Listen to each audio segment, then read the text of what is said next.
తెలుసుకోవడంలో రావాలి అంటే కష్టము. మీ ప్రవచనాలు వినటం, తత్వం తెలుసుకోవడానికి అయితే రాగలం సార్.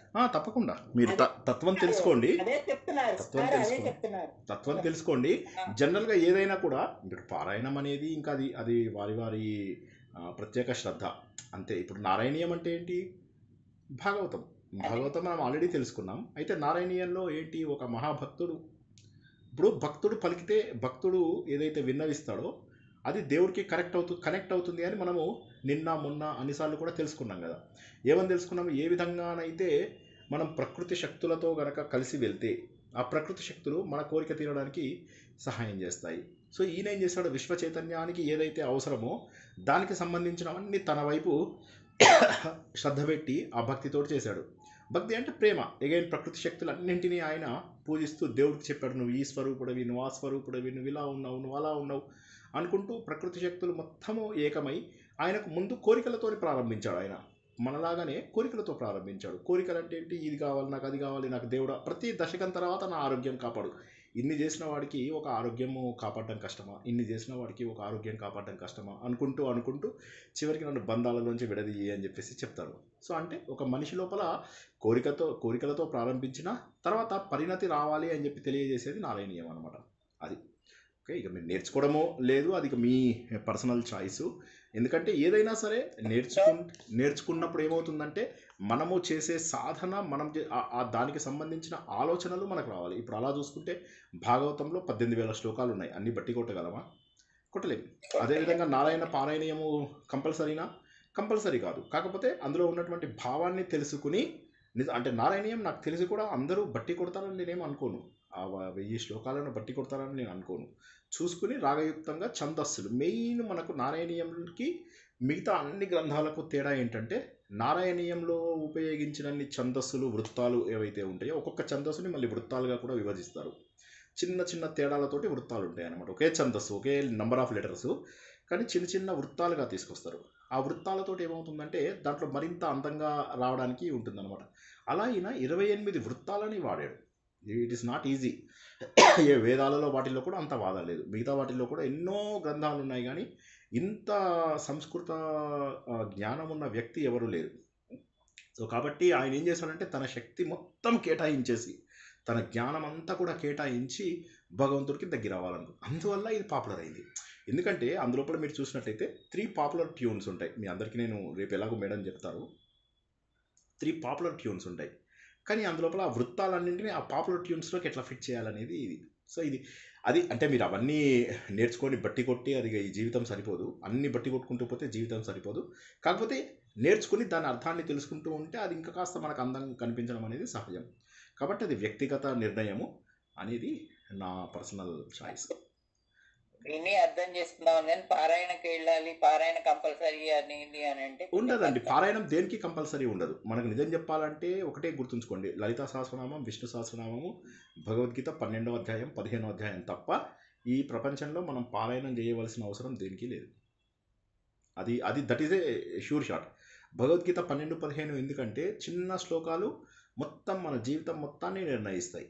అంటే ఎలా మనం ప్రారంభించాము, ఎక్కడికి వెళ్తున్నాము, దేన్ని చేరుకుంటాము, భగవంతుడి యొక్క ముఖ్య ఉద్దేశం ఏంటి, మనలో కావాల్సినటువంటి మార్పులు, మనలో రావాల్సినటువంటి మార్పులు, కావాల్సినటువంటి లక్షణాలు ఏంటి అనేవి తెలియజేసేదే ఈ 12, 15. కాబట్టి 12, 15 ఖచ్చితంగా పారాయణం మాత్రం నేర్చుకోవాలి. అదేవిధంగా వచ్చిన వాళ్ళు లలితా సహస్రనామం, లలితా సహస్రనామం ఏంటి? మొత్తం హిందూ ధర్మం యొక్క రహస్యాలు అన్నీ కూడా చాలా కష్టం. లలితా సహస్రనామం విష్ణు సహస్రనామంతో కంపేర్ చేస్తే మనకు 30-40 రెట్లు కష్టం అనిపించింది. ఇప్పటికి కూడా ఏమన్నా రిపీట్ చేయమంటే చేయలేరు. కానీ మళ్ళీ విష్ణు సహస్రనామం అట్లా కాదు. కేవలం దేవుడి యొక్క లక్షణాలను చెబుతూ అందులో కూడా కొన్ని ప్రాపర్టీస్ ఉంటాయి దేవుడివి, కొన్ని కథలు ఉంటాయి దేవుడివి. కానీ విష్ణు సహస్రనామం లలితా సహస్రనామంతో కంపేర్ చేస్తే చాలా సులువు. అది మనము గుర్తించాలి. కాబట్టి మనకు మహోన్నతమైనవి ఆల్రెడీ ఉన్నాయి. అది ఖచ్చితమని ఏదీ లేదు. మనకి ఇవి 3 గనక రాగలిగితే ఇందులో కనీసం ఒక్కటి వచ్చిన 12, 15. ఇప్పుడు మా పిల్లలకు నేను 12వ అధ్యాయం 15వ అధ్యాయం భగవద్గీత కంపల్సరీగా రావాలి అని చెప్పాను. అదేవిధంగా అందరికీ కూడా నేను 12, 15 గురించి ఎక్కువగా చెప్తూ ఉంటాను. సో అవి చేస్తే ఇంకా మిగతా అసలు ఏమీ కూడా చేయాల్సిన అవసరం లేదు. ఆలోచన ద్వారా భగవంతుడికి దగ్గర అవ్వాలి. మనం ఇంతకుముందు తెలుసుకున్నట్టుగా ఇంద్రియాలు, ఇంద్రియం పైన ప్రాణము, ప్రాణం పైన మనస్సు, మనస్సు పైన బుద్ధి, బుద్ధి పైన డైరెక్ట్. బుద్ధి అనేది దేవుడికి ఎక్కువ తేడా లేదు ఇంకా. ఇక బుద్ధికి భగవంతుడికి, అందుకే భగవంతుడిని మేధావి అంటారు. మేధావి, విక్రమి అని కూడా అంటారు. అంటే క్రమ పద్ధతిలో అడుగులు వేసుకుంటూ వెళ్ళేటటువంటి వాడు. అంటే పదములు ఏవైతే పాదాలు ఉంటాయో దానికి స్పెషల్ సింబల్స్ ఉంటాయి. అంటే ఇంత అడుగు వేస్తే ఇంత వస్తుంది అని చెప్పి, ఎంత వెయ్యాలి, అది ఎంత గమనం ఉండాలి మనది, సో అది తెలియజేస్తుంది అన్నమాట. ఎనీవే, ఇవాళది ప్రారంభించుకుందాం. అంతరాయ తిమిరోపశాంతయే శాంత పావనమచింత్య వైభవం తం నరం వపుషి కుంజరం ముఖే మన్మహే కిమపి తుందిలం మహః వసుదేవసుతం దేవం కంసచానూరమర్దనం దేవకీ పరమానందం కృష్ణం వందే జగద్గురుం శ్రీకృష్ణం వందే జగద్గురుం.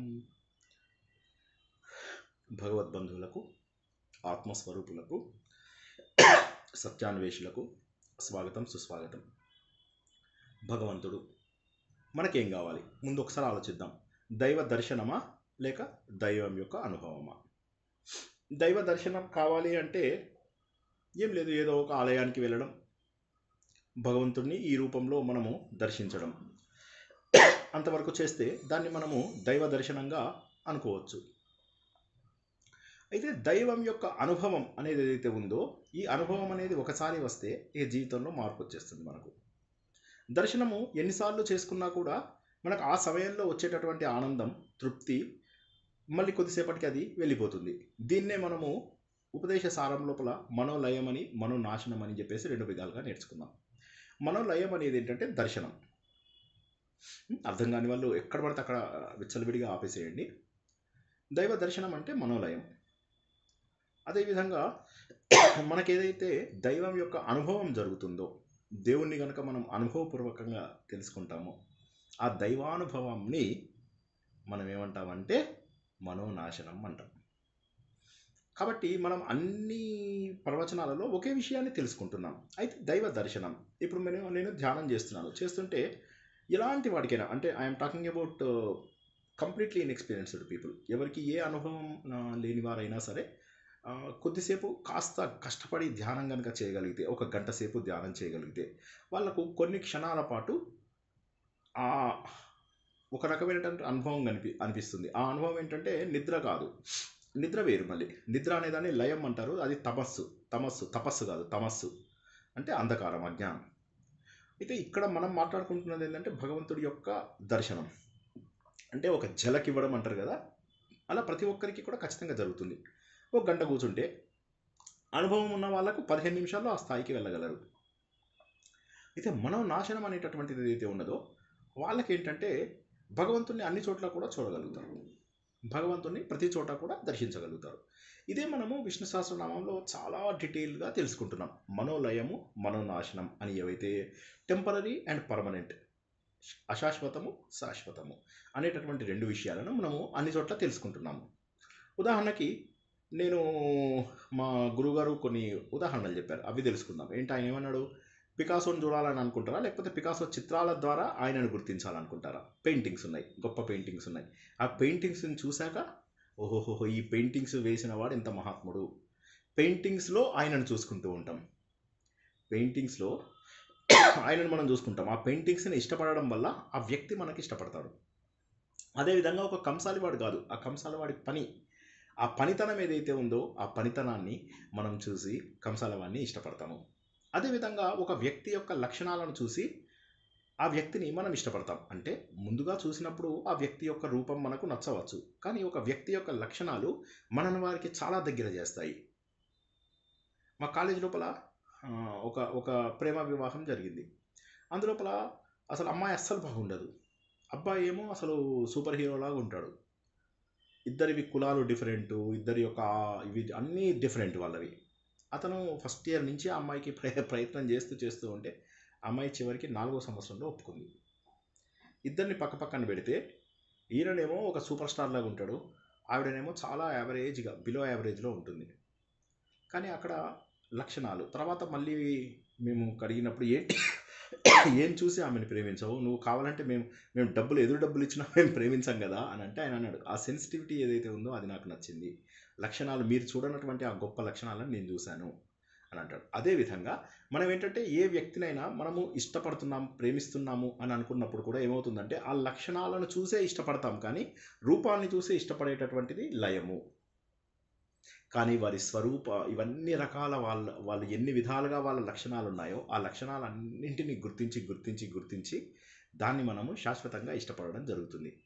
అదేవిధంగా నేను భగవంతుడిని చూడాలి అంటే ధ్యానంలో కొంతసేపు చూడవచ్చు. కాకపోతే భగవంతుడి యొక్క అనుభవం నాకు కావాలి అంటే ఏ వస్తువును చూసినా నాకు భగవంతుడు కనిపించాలి. అంటే జగత్తును చూసిన ప్రతిసారి నాకు ఇది భగవంతుడి రూపం అని కనిపించాలి. ఉదాహరణకి నేను ఆభరణాలు చూసినప్పుడు నాకు ఏమనిపించాలి, ఈ ఆభరణాలు ఏవైతే ఉన్నాయో ఇవన్నీ కూడా బంగారమే కదా అనేటటువంటి భావన రావాలి. అదేవిధంగా రకరకాల కుండలు కనిపిస్తున్నాయి, కుండలు, కూజాలు, చిన్న చిన్న ఇవి గ్లాసులు మట్టితో చేసినవి, ఇవన్నీ చూసినప్పుడు ఇదంతా కూడా మట్టి కదా అనేటటువంటి భావన రావాలి. అంటే ఆ మూల స్వరూపాన్ని నేను గుర్తించగలగాలి. ఇదే విధంగా సముద్రం లోపల అలలుంటే అలలే కదా అనుకోము, అలలను చూసి ఇది సముద్రము అని చెప్పి మనం గుర్తిస్తాం. సో ఏ విధంగానైతే మూలంని గుర్తిస్తామో అదేవిధంగా జగత్తులో మనకు కనిపిస్తున్నటువంటి ప్రతి వస్తువును కూడా చూసి మనం ఏమనుకోవాలంటే ఇదే భగవంతుడు అని చెప్పేసి అనుకోవాలి. అలా అనుకోవడం పాసిబుల్ అవుతుందా అంటే ఖచ్చితంగా పాసిబుల్ అవుతుంది. దాన్ని మనం అందరం కూడా సాధన అనేటటువంటి పేరు ద్వారా పిలుస్తున్నాము. సాధన ద్వారా ఏమవుతుందంటే ప్రతి వస్తువు లోపల కూడా మనం దైవాన్ని గుర్తించే అవకాశం ఉంది. ఉదాహరణకి నా మాటలు మీకు జ్ఞాపకం ఉన్నాయి అనుకుందాం. రేపు పొద్దున సూర్యుడి దగ్గరికి వెళ్ళగానే హే శ్రీనివాస్ గారు చెప్పారు, ఈయననే సూర్యుడు. శ్రీనివాస్ గారు చెప్పలేదు, దేవుడు చెప్పిన మాటలు నేను చెప్పాను అంతే. సో శ్రీనివాస్ గారు చెప్పింది సూర్యుడు ఇదే కదా, ఇదే దేవుడు, ఎస్. వంట చేయడానికి స్టవ్ దగ్గరికి వెళ్ళగానే ఓ ఇదే కదా అని చెప్పేసి గుర్తిస్తారు. అంటే ఈ విధంగా ఏమవుతుంది, మనకు ఆ మాటలు కనుక ఇక్కడ ముద్రించుకున్నట్లయితే ఏవైతే మంచి మాటలను ముద్రించుకోవాలి, చెడ్డ మాటలను ఇక్కడి నుంచి తీసేసేయాలి. అంటే అనవసరమైన విషయాలని మన చిత్తంలోంచి బయటికి తీసేసి అవసరమైనటువంటి మన ప్రయాణానికి కావలసినటువంటి అవసరమైన వస్తువులన్నీ ఇక్కడ పెట్టుకోవాలి. ఇక్కడ పెట్టుకోవడం వల్ల ఏమవుతుందంటే అవి మీకు సరైన సమయాలలో గుర్తొస్తాయి. ఉదాహరణకి నేను సినిమా పాటలు నేర్చుకుంటున్నాను, తర్వాత మా కాలేజీలో చెప్తున్న విశేషాలు కూడా నేర్చుకుందాం అనుకుంటాం. అప్పుడు ఏమవుతుంది, మనము ఎగ్జామినేషన్ హాల్కి వెళ్ళినప్పుడు సినిమా పాటలే గుర్తొస్తాయి. అలా కాకుండా సినిమా పాఠాలను తీసేసి ఆ స్థలాన్ని కూడా నేను మా సబ్జెక్ట్లో ఇంకా కాస్త ఎక్కువ నేర్చుకోవడానికి ఉపయోగిస్తే ఎక్కడెక్కడో అవి మనకు గుర్తు రావడానికి వీలవుతుంది. ఒకసారి నేను ఐఏఎస్ ఎగ్జామ్ రాయడానికి వెళ్ళినప్పుడు ఆ ఎగ్జామ్ లోపల నేను ఎప్పుడో సెకండ్ ఇయర్లో చదివినటువంటి ఒక లెక్క, దానికి సిమిలర్ లెక్క ఒకటి వచ్చిందనమాట ఎగ్జామ్లో. రాగానే నేను అసలు అది ఆలోచించడం లేదు. నిజం చెప్పాలంటే చాలా కష్టమైన ప్రశ్న, కానీ నేను ఆలోచించడం లేదు. ఎందుకంటే అది చిత్తంలో ఎక్కడో అది మన ఏమంటారు మన తరంగాలులాగా స్టోర్ అయిపోయింది. అది బయటకు వచ్చేస్తుంది, చకచక చకచక చకచక చకచక రాసుకుంటూ వెళ్ళిపోయాం. ఏ విధంగానైతే ఆఫ్టర్ ఆల్ మనకు పనికిరాని ఒక లౌకిక విషయంలోనే మన చిత్తం ఇంత బాగా పనిచేస్తే ఒక్కసారి గుర్తించండి ఆధ్యాత్మిక విషయంలో మనము ఎంత అదృష్టవంతులమో. ఎన్నో విషయాలను మనం తెలుసుకోవడానికి మనకు భగవంతుడు అవకాశం ఇచ్చాడు.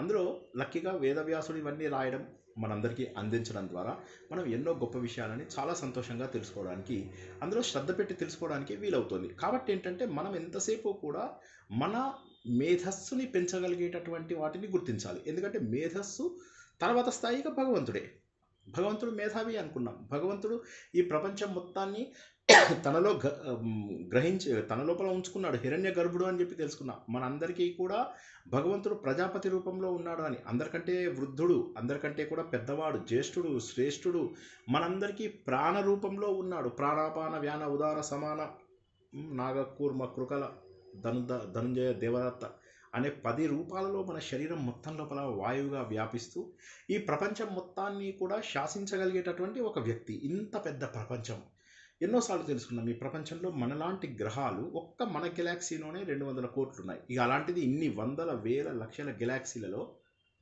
లెక్క పెట్టలేనన్ని గెలాక్సీలలో ఎన్ని వేల కోట్ల గ్రహాలు ఉండి ఉంటాయి. ఇవన్నిటిని ఎవరు నడిపిస్తున్నారు? అవన్నీ తిరుగుతున్నాయి. మళ్ళీ ఎంత స్పీడ్గా తిరుగుతుందో మనం చెప్పాను. మన భూమి సెకండ్ ఇలా అయ్యేసరికి 500 కిలోమీటర్లు వెళ్ళిపోతుంది సెకండ్కి. అలా రోజు మిలియన్ కిలోమీటర్స్ని ట్రావెల్ చేసి అది సూర్యుడి చుట్టూ ప్రదక్షిణం చేస్తుంది. ఎంత ఆశ్చర్యం అంటే అసలు ఇదంతా ఆశ్చర్యం. ఎవరు చేస్తున్నారు ఇవన్నీ? ఎవరు ఇలా తిప్పేలాగా చేస్తున్నారు? ఎవరు వాటిని అలా తిప్పుతున్నారు? ఎవరో తిప్పందే అలా జరుగుతున్నాయా? ఏదో ఒక ఆకర్షణ శక్తి ఉంది. ఈ ఆకర్షణ శక్తే భగవంతుడు. ఈ ఆకర్షణ శక్తి ద్వారా ఆయన ఏం చేస్తున్నాడంటే ఈ ప్రపంచం మొత్తానికి ఆయననే ఈశ్వరుడుగా నిలబడ్డాడు. ఆయన మనకేం చేస్తాడు?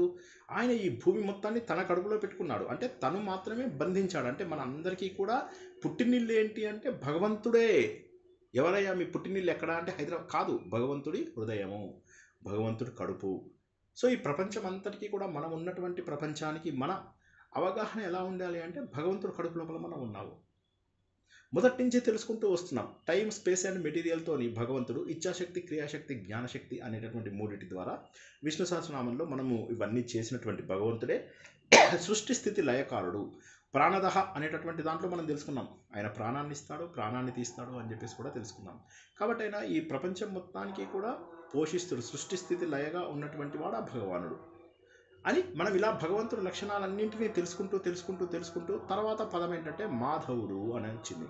మాధవ అంటే ఏంటంటే మా అంటే అమ్మవారు, అమ్మవారికి ధవుడు అంటే భర్త అనేది ఒక మీనింగ్. అంటే సరే ఒకటి మనం మామూలుగా పురాణ కథ ప్రకారం శ్రీదేవికి ఆయన భర్త అన్నటువంటి విషయాన్ని తెలుసుకుందాం. శ్రీదేవి భర్త ఎవరు?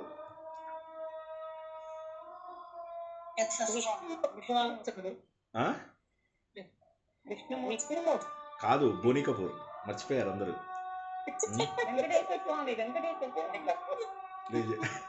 సో నేను శ్రీదేవి భర్త అని చెప్పి అడిగాను కదా. సో ఇంకొక అర్థం ఏంటంటే మాధవుడు. ఇక్కడ మధు అనేటటువంటిది ఒకటి విద్య ఉంది. మధు విద్య అంటే ఏంటి? మధువు అంటే మనకు చాలా తీయనైనటువంటి విద్య. ఈ మధువు అనేటటువంటి విద్య ద్వారా మాత్రమే తెలుసుకోబడేవాడు. మధువు విద్ అంటే తెలుసుకోబడేవాడు. మధువు యొక్క విద్య అంటే మధు అంటే ఏమిటి అంటే వేదము. అంటే ఏ విద్య అయితే మనకు తీయగా దొరుకుతుందో, ఆనందమయకరంగా మనని చేస్తుందో అటువంటి విద్యను మనకు అందించేవాడు. అంటే వేదాల ద్వారా మనకు సకల విద్యలను అందించేటటువంటి భగవంతుడు. ఆయన యొక్క జ్ఞానాన్ని మనం అలా పొందగలుగుతాము అని. ఇంకోటి ఏంటంటే యాదవ వంశంలో పుట్టినవాడు అనేటటువంటిది కూడా ఒకటి. ఇది కాకుండా తనకంటూ ఇంకా ప్రభువు లేడు, తనే అందరికీ ప్రభువు. ఎందుకంటే ఈ ప్రపంచంలో ఉన్నదంతా కూడా ఒకవేళ డబ్బు అని కనుక మనం తీసుకున్నట్టయితే ఈ డబ్బు మొత్తానికి ఆయనే. అంటే డబ్బు అంటే ఏంటి? మనకు క్యాష్ కాదు. డబ్బు అంటే ఇక్కడ ఉన్నటువంటి సకల సంపదలకి అధిపతి, శ్రీ అధిపతి. అంటే ఈ మొత్తానికి అధిపతి. అంటే ఈయనకంటే ఇంకా లీడర్ ఎవరు లేరు, ఈయననే ఈ ప్రపంచానికి అంతా కూడా లీడరు అని చెప్పి. ఇంకొక విద్య కూడా ఉంది, ఇంకొక మాట కూడా ఉంది. ఇది చాలా గొప్పది. ఇదేంటంటే మౌనం ద్వారా, ధ్యానం ద్వారా. మౌనము అంటే మననము అంటారు. మౌనము అంటే ఏంటంటే దీన్ని మననం అంటారు. మననం అంటే రిపిటేషన్స్ ద్వారా ధ్యానం. అంటే రిపిటేషన్ అంటే రామ్ రామ్ రామ్ రామ్ రామ్ రామ్ కాదు. రిపిటేషన్ అంటే తెలుసుకున్న విషయాలని మరల ఆలోచించగలగడం. దాన్ని మౌనము అంటారు. రెండోది ధ్యానము అంటారు. మూడోది యోగము. మౌనము, ధ్యానము, యోగము. ఈ మూడింటి ద్వారా తెలియగలిగేటటువంటి వ్యక్తి ఎవరైతే ఉన్నాడో ఆయన మాధవుడు. అంటే ఇప్పుడు ఇక్కడ మనకేం తెలుస్తుంది? భగవంతుడు గురించి మనం ఏదైతే వేదంలో తెలుసుకుంటామో ఆ వేద విద్యలకు అధిపతి అయినటువంటి వాడు ఈ భగవంతుడు. రెండవది ఏంటి? ఈ ప్రపంచంలో ఉన్నటువంటి సంపదలన్నిటికీ కూడా ఆయనే మూల కారణము అన్నటువంటి విషయాన్ని తెలుసుకుంటాము. అదిగాక యాదవ వంశానికి ఆయన పుట్టినటువంటి వాడు అన్న విషయాన్ని తెలుసుకుంటాము. అదిగాక మౌనము, ధ్యానము, యోగము అనేటటువంటి వాటి ద్వారా ఆయనను మనము తెలుసుకోగలుగుతాము అనేటటువంటి ఒక గొప్ప విషయం ఇక్కడ. మాధవ అంటే కేవలము లక్ష్మీదేవికి భర్త అనే అర్థం తీసుకోకుండా ఇన్ని రకాలుగా మనము చూస్తూ ఆయన ఈ ప్రపంచానంతరికీ కూడా సాక్షిభూతంగా చూస్తున్నాడు. కేవలం మౌనంగా ఉన్నాడు, సాక్షిభూతంగా చూస్తున్నాడు. ఎవరెవరు ఏమేం చేస్తున్నారు, ఎవరెవరికి నేను ఏ సంపదలు ఇవ్వాలి, ఇవన్నీ కూడా ఆయన ఆలోచిస్తూ ఆయన ఏం చేస్తున్నాడు? మధుసూదనుడై నెలకొన్నాడు. మధుసూదనుడు. మధువు అంటే అరిసూదన, మధుసూదన ఇవన్నీ మనం విన్నాం కదా. అంటే ఆ మధువుని నాశనం చేసేవాడు. అరిని అంటే శత్రువులను నాశనం చేసేవాడు. ఇక్కడ మధుసూదన అంటే ఏంటి? మధుకైటపులు అని చెప్పేసి రాక్షసులు వస్తారు, వారిని ఆయన సంహరించాడు అనేటటువంటిది ఒకటి. మధువు అంటే తీయదనం అనేటటువంటిది ఒకటి ఉంది. ఈ ప్రపంచంలో మనకు అన్నిటికంటే కూడా తీయగా అనిపించేది ఏంటంటే మన సంసారం, మన బంధాలు. ఈ బంధాలన్నింటినీ కూడా ఆయన నాశనం చేసేవాడు. ఈ బంధములను పోగొట్టి మనందరినీ కూడా మోక్ష మార్గం వైపు నడిపించేవాడు మధుసూదనుడు అనేటటువంటి. అంటే మెయిన్ ఏంటి? ఈ బంధాలకు కారణం ఏంటి? ఒకసారి ఆలోచిద్దాం. బంధాలు ఎందుకు వస్తాయి? ఎవరన్నా చెప్పండి, బంధాలు ఎందువల్ల వస్తున్నాయి మనకు? బంధాలు ఎందుకు వస్తున్నాయి అసలు? అటాచ్మెంట్ వ్యామోహం వల్ల వస్తాయి సార్. ఓకే ప్రేమ వ్యామోహం ఓకే మనది అనుకున్నప్పుడు వస్తుంది.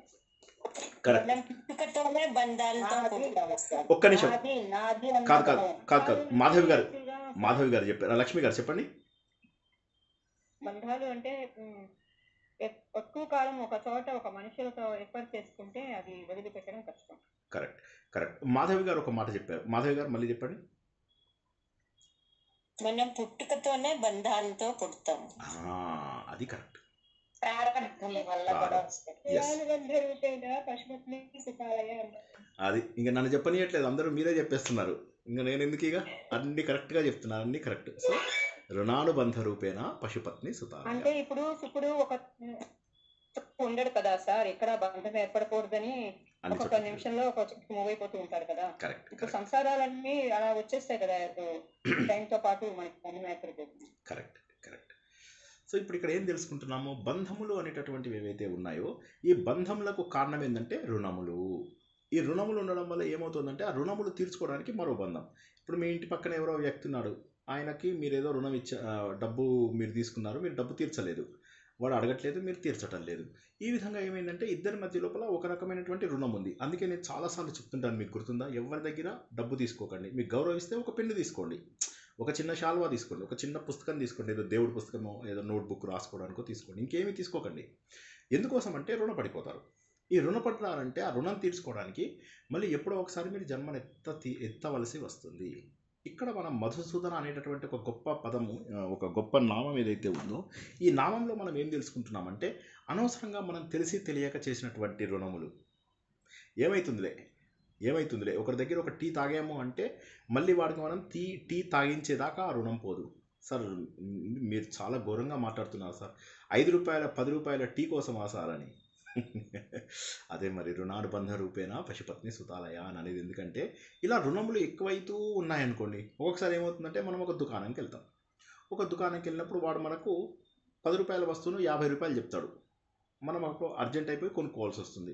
దానికి కారణం ఏంటంటే ఏదో జన్మ లోపల మీరు వాడికి తీసుకున్నటువంటి డబ్బు ఇవ్వలేదు, అది వాళ్ళ వడ్డీతో సహా ఇస్తున్నారు. చాలాసార్లు వాడు నన్ను మోసం చేశాడు తెలుసా, ఆ రోజు ఎంత మోసం చేశాడో. ఇలా మోసం చేసిన జనాలు కూడా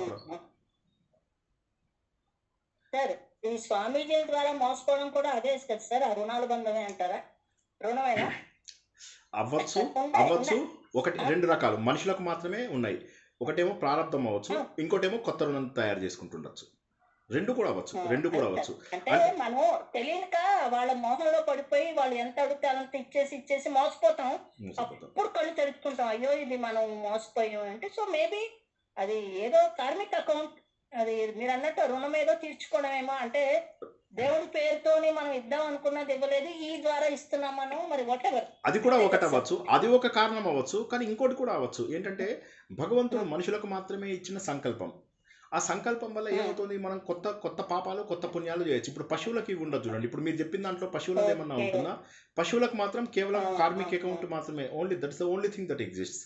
కానీ మన దగ్గర ఏమవుతుంది, ఈ కార్మిక్ అకౌంట్ ఉంటుంది, ఇటు చూస్తే మనంతటా మనం కొత్తగా చేసుకునే ఈ అకౌంట్ కూడా ఉంటుంది. అంటే మనంతటా ఒక్క మనుషులకు మాత్రమే ఈ 2 ఉంటాయి. మనుషులకు మాత్రమే ఎంత కర్మ ఎంత ప్రారంధము ఉన్నా కూడా సంకల్పం ద్వారా భగవంతుని చేరుకునేటటువంటి అవకాశం ఉంది. కర్మలన్నింటినీ దగ్ధం చేసుకునేటటువంటి అవకాశం ఉంది. కొత్త కర్మలు చెడు చేసుకోకుండా ఉండే అవకాశం ఉంది. పాతవి ఎలాగో అనుభవించి తీరాలి, ఈ జన్మలో ఇచ్చినవి అనుభవించి తీరాలి.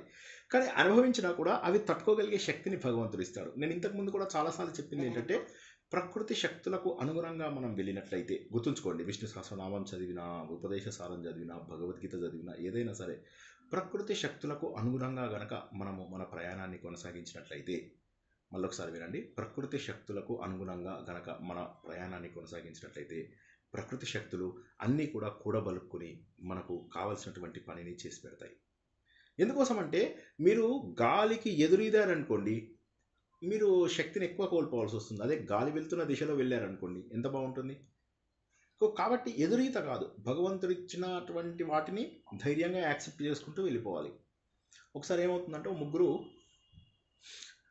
వెళ్తారు, పైన జడ్జి దగ్గరికి వెళ్తారు.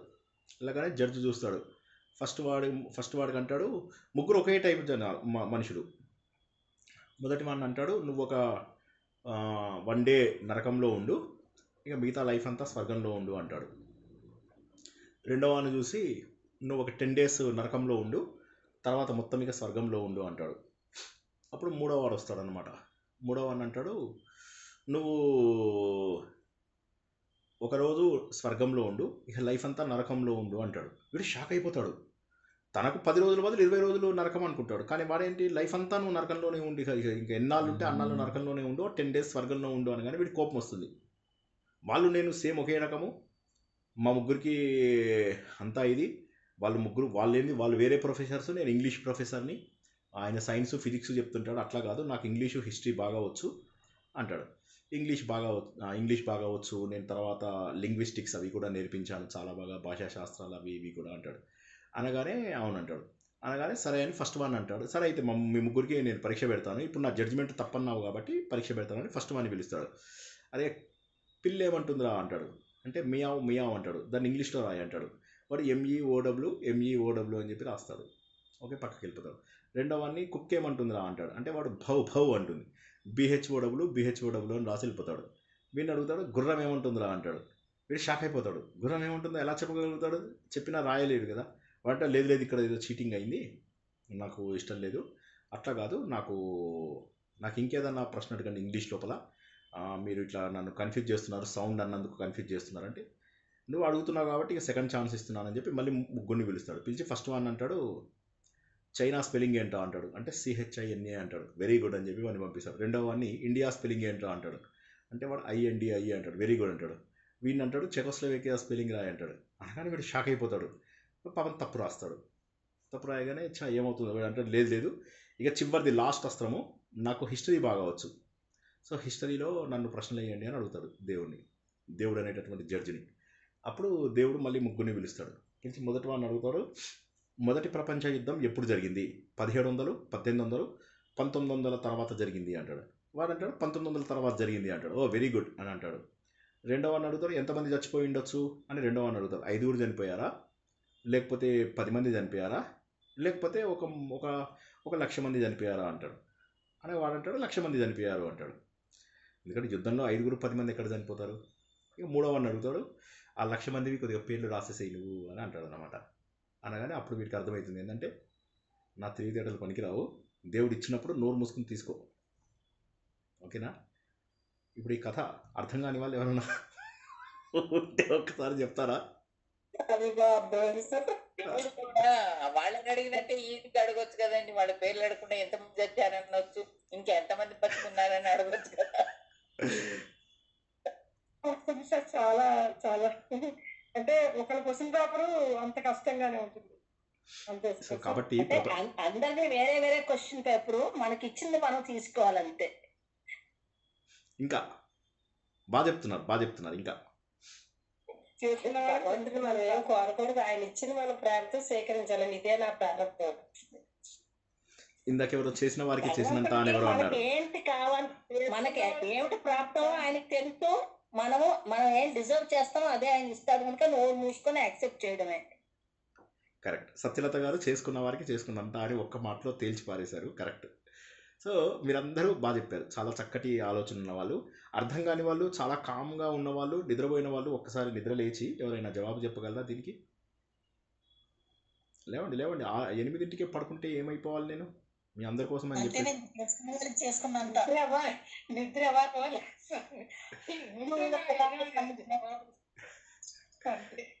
ఓకే. సో ఇక్కడ ఏంటంటే అర్థం చేసుకోవాల్సింది, ఎవరెవరి కర్మలకు అనుగుణంగా వారి జన్మలు వస్తాయి. ఇప్పుడు వేరే వాడి క్వశ్చన్ పేపర్ చూసుకుని మనము ఆ క్వశ్చన్ పేపర్లో జవాబులు మనం రాస్తే ఎక్కడి నుంచి కరెక్ట్ అవుతుంది? అదొకటి. రెండవది ఏంటంటే మన కర్మలకు అనుగుణంగా మనం పుట్టాం. మనకంటే తక్కువ తెలివితేటలు ఉన్నవాడు మనకంటే ఎంతో ఉన్నత స్థానానికి వెళ్ళగలడు. మనము ఎన్నో తెలివితేటలు ఉన్నప్పటికీ కూడా ఒక స్థాయిని బహుశా దాటలేకపోవచ్చు. అంటే దాని అర్థం ఏంటి అంటే వాడు ఆ తెలివితేట, అప్పుడు మనం ఏం చేస్తాము, జడ్జిమెంటల్ అయిపోతాం. వీడి తెలివికి కారణం ఇది, వాడి తెలివికి కారణం ఇది, వీడు ఇలా చేశాడు, వాడు అలా చేశాడు, వాడు అట్లా ఉన్నాడు, వీడు ఇట్లా ఉన్నాడు. అది జడ్జిమెంట్ తోటి సంబంధం లేదు. అది ఎక్కడ గీతలో ఏది రాసిపెట్టుందో తెలియదు. మా కాలేజ్ లోపల ఒక వ్యక్తి ఉండేవాడు. అతను అంత బాగా చదివేవాడు కాదు. చదవకపోతే అనుకున్నాం మేమంతా కలిసి అతనికి నిరుద్యోగ ఫండ్ తయారు చేయాలి, వీడికి ఉద్యోగం కూడా జీవితంలో రాదు అని చెప్పేసి అనుకున్నాం అన్నమాట. అలా అనుకున్నాం మెల్లగా వాడు నానా కష్టాలు పడ్డాడు. ఒక 5-6 ఏళ్ళు 7 ఏళ్ళు కష్టపడ్డాడు. ఆ తర్వాత వాడికి ఎలా వచ్చిందో ఒక అద్భుతమైన బ్రేక్ వచ్చింది. అయితే వాడు ఎలాంటి స్టేజ్కి వెళ్ళాడంటే వాడు చుట్టాలను ఒక 50-60 మందిని కైలాస మానస సరోవరం లాంటి యాత్ర 4-5 లక్షలు అవుతుంది ఒక్కొక్కడికి, ఆ యాత్రకు తీసుకెళ్ళాడు. వేరే దేశంలో సెటిల్ అయ్యాడు, అద్భుతంగా ఉన్నాడు. వాడు అసలు ఇప్పుడు డబ్బుని పెద్ద పట్టించుకోడు, ఆధ్యాత్మిక విషయాలు తప్ప వాడు వేరేవి పట్టించుకోడు. డబ్బు వచ్చేది వస్తూ ఉంటుంది, పోయేది పోతూ ఉంటుంది. వాడు ఆధ్యాత్మిక విషయాలు తప్ప వేరేవి పట్టించుకోడు. అంటే ఇక్కడ ఏం తెలుస్తుంది, ఎవరి అదృష్టం ఎప్పుడు వస్తుంది అనేది మనకు తెలియదు. కొంతమందికి 30 ఏళ్ళకి వస్తుంది, కొంతమందికి 40 ఏళ్ళకి వస్తుంది, కొంతమందికి 80 ఏళ్ళ తర్వాత శుక్ర మహాదశ వస్తుంది. మీ అందరూ కూడా తెలుసుకున్నారు కదా జ్యోతిష్యంలో. మీ శుక్ర మహాదశ వచ్చిందంటే ఇక మీ లైఫ్ పండినట్టే లెక్క. కానీ శుక్ర మహాదశ మీకు 80 ఏళ్ళకో 90 ఏళ్ళకో వస్తే లాభం ఏమిటి? ఒకసారి ఆలోచించండి. సో కానీ ఏంటంటే మీ ప్రారంభాన్ని బట్టి అది వచ్చి తీరుతుంది. సార్ అప్పుడైనా హ్యాపీగా ఉంటారు సార్, లేకపోతే ఎండింగ్ కూడా కష్టంగా ఉంటుంది. సో సో సో ఏమవుతుందంటే ఇక్కడ సో మన మన మన మన మన మన మన మన అదృష్టాలు మనకు ఎట్లా ఉంటాయి అనేది తెలియదు. ఇవి ఎవరిస్తారు? దేవుడికి ఏమన్నా మన మీద కక్ష కట్టాడా? నువ్వు వరాహస్వామి దేవాలయానికి వెళ్లకుండా మెయిన్ తిరుపతి ఆలయానికి వెళ్ళావు కాబట్టి నేను వేరు, వెంకటేశ్వర స్వామి వేరు. వరాహస్వామి వేరు, వెంకటేశ్వర స్వామి వేరు. నిన్ను కక్ష గట్టి నిన్ను ఆలోచించి దేవుడికి ఇక వేరే పని లేదు, పాట లేదు. అంతేనా? ఒకసారి ఆలోచించండి. సత్యనారాయణ వ్రతం చేశాడు, వాడు చేస్తే వాళ్ళకి ఎంత దారుణమైన శిక్షలు విధిస్తాడు. సో దేవుడు మనని కక్ష కట్టి పీడించి, ఎవరో మాట్లాడుతున్నారండి. సో కక్ష కట్టి పీడించి ఇంత చేయాల్సిన అవసరం దేవుడికి ఉందా? ఒక్కసారి ఆలోచించండి. అంటే ఇదంతా కూడా ఏంటంటే మన అజ్ఞానంతో ఏంటంటే మనం చేసుకున్న పాపములకు, మనం చేసుకున్నటువంటి తప్పులకు పుణ్యాలకు మనం ఏమనుకుంటున్నామంటే మనం ఒక్కొక్కసారి గొప్ప అనుకుంటున్నాము, ఒక్కొక్కసారి మనం దురదృష్టవంతులము అనుకుంటున్నాం. దురదృష్టవంతులము అనుకొని ఏమైపోతుంది, డిప్రెషన్లోకి వెళ్ళిపోతున్నాం. ప్రపంచంలో ఒక్కసారి ఆలోచిస్తే ఎంతెంత బాధపడుతున్న వాళ్ళు ఉన్నారో తెలుసా ప్రపంచంలో. ఈ క్షణంలో మనం ఆలోచిస్తున్నప్పుడు ఈ రోజు గడిస్తే చాలు, ఈ గంట గడిస్తే చాలు అన్న వాళ్ళు ఎంతోమంది ఉన్నారు. చిన్నపిల్లలు కిడ్నాప్ అయిపోతున్నారు. కొన్ని దేశాలలో చాలా చిన్నతనంలో వాళ్ళందరినీ కూడా తీసుకెళ్ళి అమ్మేస్తున్నారు. హ్యూమన్ ట్రాఫికింగ్ అంటారు. చిన్న ఆడపిల్లల్ని తీసుకెళ్ళి అమ్మేస్తున్నారు. ఘోరాతి ఘోరంగా వాళ్ళని వాడుకుంటున్నారు. ఇవన్నీ చూస్తుంటే ఒకసారి అనిపించదా, ఏమిటి వాళ్ళని దూరం చేసుకున్న తల్లిదండ్రుల పరిస్థితి ఏమిటి? కొన్ని దేశాలలో ఇక నెక్స్ట్ ఇంకో గంటలో భోజనం దొరుకుతుందో లేదో తెలియదు, ఏ క్షణంలో ఎక్కడి నుంచి బాంబు పడుతుందో తెలియదు. హాంకాంగ్ లోపల భయంకరమైనటువంటి, ఇందాక మీరు అందరూ చూసే ఉంటారు కదా థాయిలాండ్లో, అందులోపల ఎంత దారుణమైనటువంటి భూకంపం వచ్చింది చెప్పండి కొన్ని గంటల కింద. ఎంత దారుణం చెప్పండి. ఎంతమంది చనిపోయారు అంటే మీరు ఎక్కడున్నారో అనేది తెలియదు. జపాన్ లోపల సునామీ వచ్చినప్పుడు మీరు చూసినట్లయితే మనం కొన్నటువంటి పెద్ద పెద్ద టీవీలు, పెద్ద పెద్ద వస్తువులు, కార్లు నీళ్ళల్లో అలా కొట్టుకుపోతూ కనిపిస్తూ ఉంటాయి. ఇదంతా ఏంటి? ఇదంతా కూడా అంటే మనం గుర్తించాల్సింది ఏంటంటే ఈ పక్కన జరుగుతున్నవన్నీ కూడా మనం గుర్తించకపోతే ఎలాగా? అందుకే మనకు రుద్రవీణ సినిమాలో చిన్నప్పుడు చిరంజీవి తను ఒక చిన్న తప్పు చేస్తాడు. చేసినప్పుడు పక్కవాడు అంటాడు అనమాట, నువ్వెందుకు ఇక్కడ సహాయం చేయలేదు అంటే ఏదో ఆచార వ్యవహారం వల్ల చేయలేడు అంటాడు. అప్పుడు అతను అంటాడనమాట, మనుషులకి సహాయపడినటువంటి ఆచార వ్యవహారాలు అవసరమా అని. అప్పుడు చిరంజీవి లోపల చిన్నప్పటి నుంచే ఆలోచన వస్తుంది. చుట్టుపక్కల చూడరా చిన్నవాడా అనే పాట ఉంది కదా, అలాగా. సో ఏంటంటే సమాజంలో ఉన్నటువంటి దైవ స్వరూపులైనటువంటి వ్యక్తులందరినీ మనకు ఇచ్చినటువంటి శక్తుల ద్వారా వారిని సేవించాలి. మనకు భగవంతుడు కొన్ని గిఫ్ట్లు ఇస్తాడు. ప్రతి ఒక్కరికి ఏదో ఒక గిఫ్ట్ ఉంటుంది. ఆ గిఫ్ట్ ఎన్ని చేయాలి? మనము అవతల వాళ్ళలో మార్పు తేవడానికని ఉపయోగించాలి.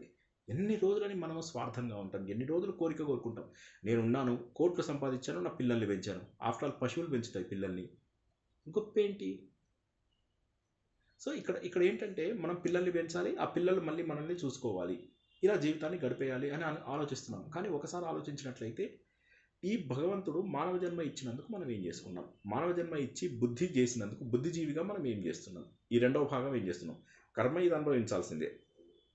మధుసూదన అనేటటువంటి పదం లోపల ఏంటంటే మన కర్మల యొక్క ఫలితాలను భగవంతుడు వాటన్నింటినీ మళ్ళీ మనకిస్తాడు. అది ఇవ్వకుండా ఎటు పోడు. కాబట్టి ఏవైతే కర్మఫలాలన్నీ ఉంటే బంధం ఏర్పడుతుంది, కర్మఫలాలు లేకపోతే బంధం ఏది? కాబట్టి కర్మలను పోగొట్టాలి అంటే ఏం చేయాలి? మధుసూదనుడైనటువంటి భగవంతుణ్ణి ప్రార్థించాలి. ప్రార్థిస్తే మనస్సుతో ప్రార్థించాలి. అప్పుడు మనస్సు గురించి మనం తెలుసుకున్నాం ఏమిటి? మన ఏవ మనుష్యానాం కారణం బంధ మోక్షయో. ఈ మనస్సే మనకు బంధములకు మోక్షములకు కారణం. కాబట్టి ఈ బంధాలకు కారణమైనటువంటి వాటిని క్రమ పద్ధతి లోపల తొలగించగలాలి, నాశనం చెయ్యాలి. కర్మల ద్వారా ఏర్పడినటువంటి బంధములను నాశనం చేయాలి. అంటే నా కర్మలను నేను ఐదర్ అనుభవించాలి లేదా ఒక్కసారి కాల్చాలి. అనుభవించాలి అంటే కొన్ని కోట్ల జన్మలైనా సరిపోదు, ఎందుకంటే కొత్త కర్మలు చేసుకుంటూ ఉంటాం. కాబట్టి ఏంటంటే అనుభవించడం పాసిబుల్ కాదు. కాబట్టి ఏంటంటే ఒక అగ్గిపుల్ల గీసి పాడేయడమే అంతే. అప్పుడు ఏమవుతుంది? అప్పుడు అనుభవించాల్సినటువంటి అవసరం ఉండదు, మళ్ళీ ఒక జన్మ ఎత్తవలసినటువంటి అవసరం ఉండదు. అనంతమైనటువంటి ఆనందం లోపల ఉండిపోతాము. కాబట్టి ఏంటంటే భగవంతుడు ఏం చేస్తారంటే మనకు ఆ శక్తిని ప్రసాదిస్తాడు. అంటే బంధములను నాశనం చేసే శక్తిని ఇస్తే అప్పుడు మనము మోక్ష సాధనకు దగ్గరవుతాం. ఇంత గొప్ప అర్థం ఉంది మధుసూదన అనేది. ఒక్కసారి ఎవరికైనా అర్థం కాకపోతే అడుగుతారా? చాలా చక్కటిది కదా. సారీ, ఏమనుకోదు, ఎక్కువ టైం తీసుకున్నాను. 35. మధుసూదన అన్నదానికి ఇంకొకసారి చెప్పండి. మధువు అంటే ఏంటి? మనకు ఇష్టం కలిగించేది. అవునా? మధువు అంటే మనకు ఇష్టం కలిగించేది. మనకేం ఇష్టం కలిగిస్తాయి? బంధములు ఇష్టం కలిగిస్తాయి. ఈ బంధములు ఎలా ఏర్పడుతున్నాయి? కర్మల ద్వారా ఏర్పడుతున్నాయి. కాబట్టి ఏమవుతుంది? ఈ కర్మలన్నింటినీ కనుక నాశనం చేస్తే, అంటే కర్మలను కనుక మీరు భగవంతుడికి సమర్పిస్తే, మీరు కర్మలన్నీ చేయాల్సినటువంటి అవసరం లేదు, సరిగదా? ఎవరైతే కర్మలను నిష్కామంగా చేస్తూ ఫలితం ఆశించకుండా ఉంటారో వారికి భగవంతుడు బుద్ధియోగం ఇస్తాడు. ఎప్పుడైతే బుద్ధియోగం ఇస్తారో మీరు మోక్ష సాధనకు దగ్గరవుతారు.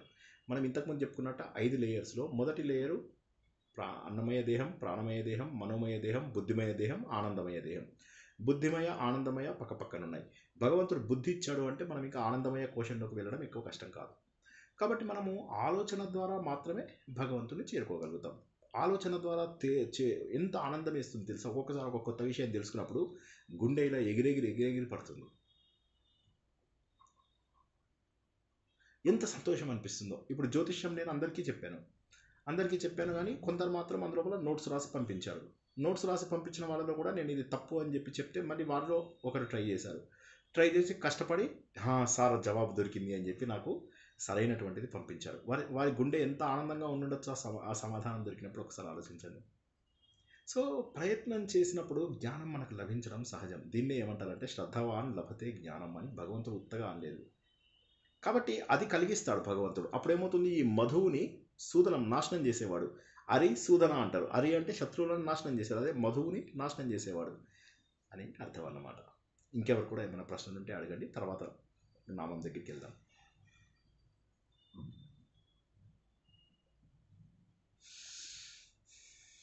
ఓకే, తర్వాత ఈశ్వరుడు. భగవంతుడు ఈశ్వరుడు అనేటటువంటి పదము శంకరుడికి మనం వాడుతూ ఉంటాం కదా, అలా కాదు. ఈశ్వరుడు అంటే అందరినీ పాలించి పోషించేవాడు, అంటే పోషకుడు అని చెప్పేసి బేసికలీ ఒక అర్థంలోకి మనము రావచ్చు అనమాట. అంటే ఈ ప్రపంచంలో ఈశానః అనేదైతే మనం తెలుసుకున్నామో ఈ ప్రపంచం అంతటిని కూడా శాసించగలిగి ఆధిపత్యం కలిగినటువంటి వాడు. అంటే ఆయనకి ఇంకో ఏదో సహాయము ఎవరిదో ప్రమేయమో అవసరం లేదు, కేవలం తన ఇచ్ఛా మాత్రం చేత. ఇప్పుడు మనం ఏమనుకున్నాము? సృష్టి ఎలా చేశాడు భగవంతుడు? సృష్టి ఎలా చేశాడు? తన ఇచ్ఛతో మాత్రమే చేశాడు. ఒక లీలా మాత్రంగా మాత్రమే ఆయన ఏవైనా చేయగలడు. అంటే ఈ ప్రపంచం మొత్తాన్ని కూడా తనలోంచే సృష్టించినటువంటి ఒక విశ్వ చైతన్యం ఏదైతే ఉందో తనలోంచే సృష్టించడం వల్ల తనే వాటన్నింటినీ కూడా నియంత్రించగలుగుతున్నాడు. అంటే అన్నింటిపైన కూడా ఆధిపత్యం చెలాయించేటటువంటి వాడు. ఆధిపత్యం చెలాయించడం అంటే కర్ర తీసుకుని కొట్టడం కాదు కదా. సో ఈ మొత్తానికి కూడా అధిపతి ఆయన. అందుకే ఆయనని ఈశ్వరుడు అని చెప్పేసి అంటారు. ఇది చిన్న నామమే. పరమ ఈశ్వరుడు అన్నప్పుడు ఇంకా పెద్ద ఈశ్వరుడు అన్నట్టుగా, అన్నిటికంటే కూడా గొప్పవాడు అనేది ఒక మీనింగ్ అంతే. తర్వాత వచ్చేది విక్రమి. విక్రమము అంటే ఇక్కడ 2-3 రకాల అర్థాలు ఉన్నాయి. ఏంటంటే ఒకటంటే విక్రమం మనకు తెలుసు. విక్రమి అంటే అమిత శౌర్యము, బలము, పరాక్రమము ఇవి ఉన్నటువంటి వ్యక్తులు. ఇంకోటి ఏంటంటే విక్రమి అనే దగ్గర క్రమము అంటే పాదాలు అని కూడా ఒక అర్థం వస్తుంది. అంటే విశిష్టమైనటువంటి సింబల్స్ ఉంటాయి, పాదములు సింబల్స్ ఉంటాయి. తర్వాత కూడా మళ్ళీ మనకి పదం వస్తుంది కాబట్టి అప్పుడు ఇంకా విపులంగా తెలుసుకుందాం. సో విశిష్టమైనటువంటి పాద చిహ్నాలు ఉంటాయి. ఇప్పుడు మీరు వామన రూపం లోపల చూసుకున్నప్పుడు చిన్న చిన్న అడుగుల ద్వారా ఆయన 3 అడుగులలో ప్రపంచం మొత్తాన్ని కూడా వ్యాపించగలిగాడు. అందుకే ఆయన ఏమంటారు అప్పుడు? హలో, ఆయన అప్పుడు ఏమంటారు? ఎవరైనా చెప్పండి.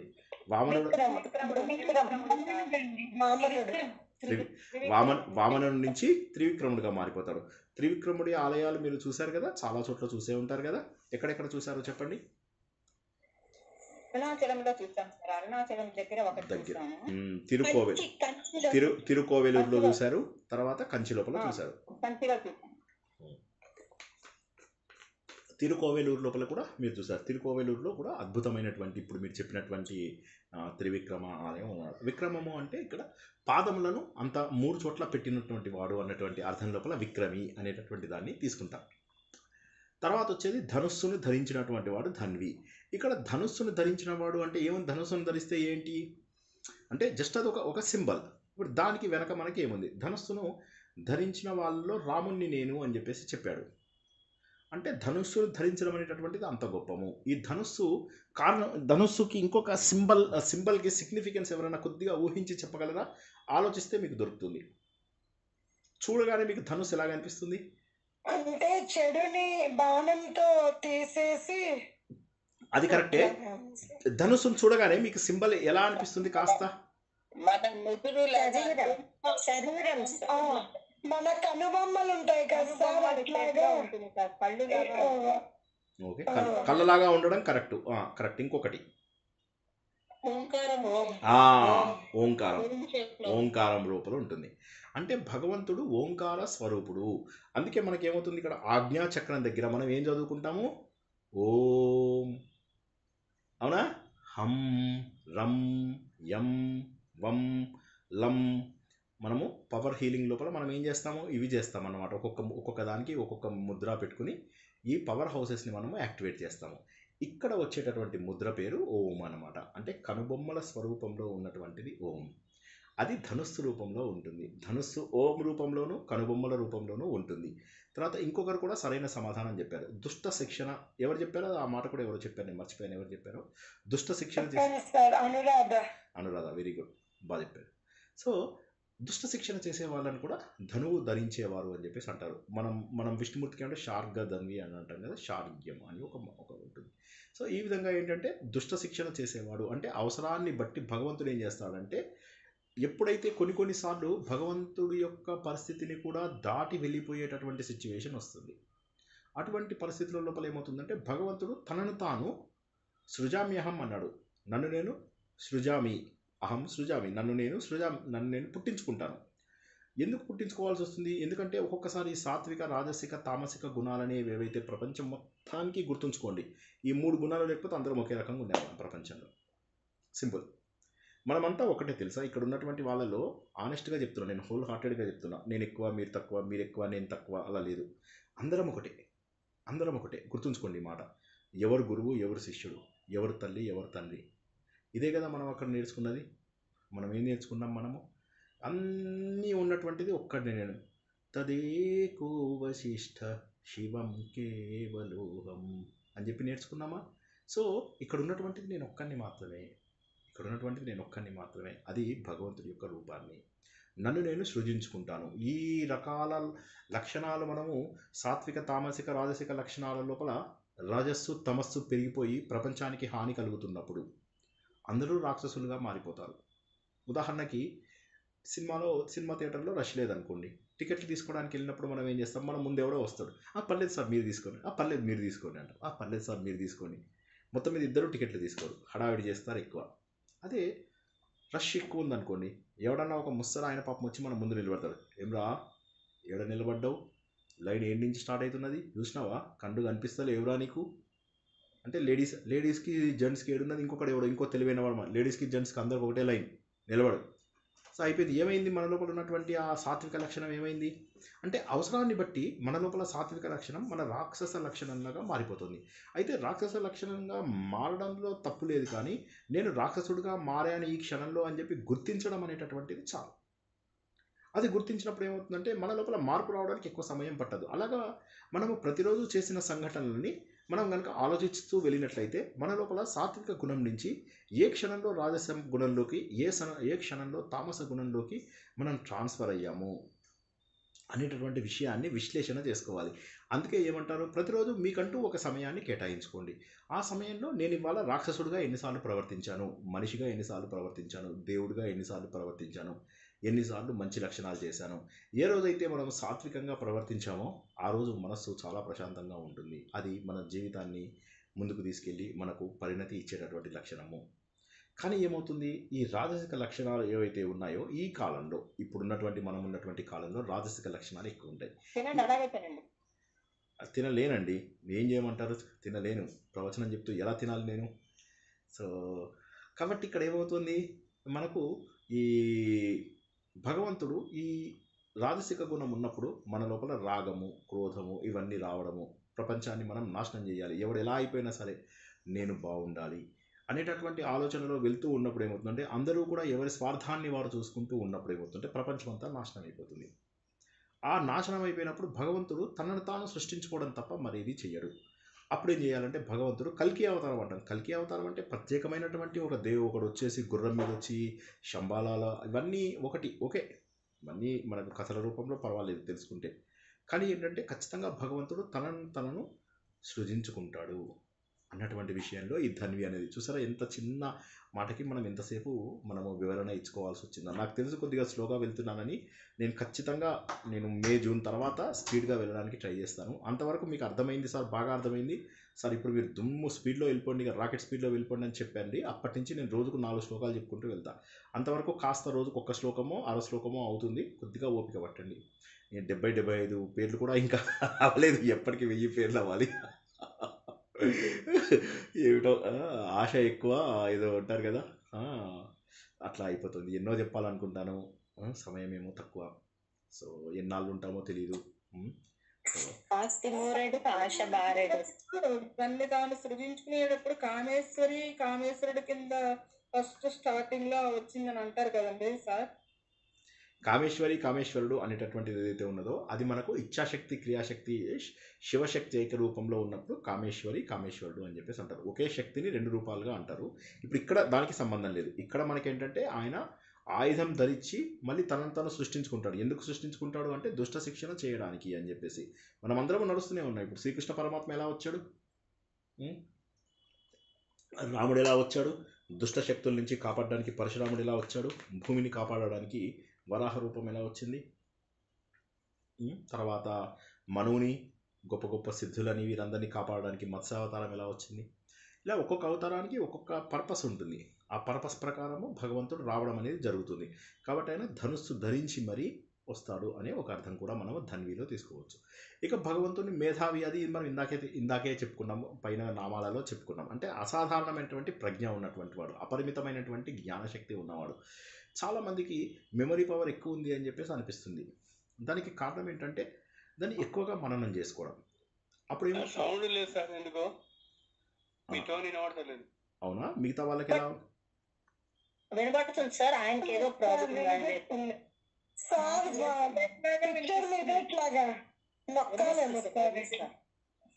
ఒక్కసారి ప్రయత్నం చేయండి కాస్త మీరు, లేదా ఇయర్ ఫోన్స్ పెట్టుకోండి, ఇంకా కాస్త సులభంగా వినిపించడానికి అవకాశం ఉంది.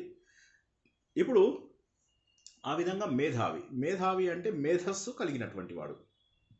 మేధస్సు అనేది ఏంటి? ఈ మేధస్సుకి మనము ప్రజ్ఞ అని ఒక అర్థం చెప్పుకున్నాం. ఓకేనా? ప్రజ్ఞ ఎక్కడి నుంచి వస్తుందండి, ఎవరైనా చెప్పగలరా?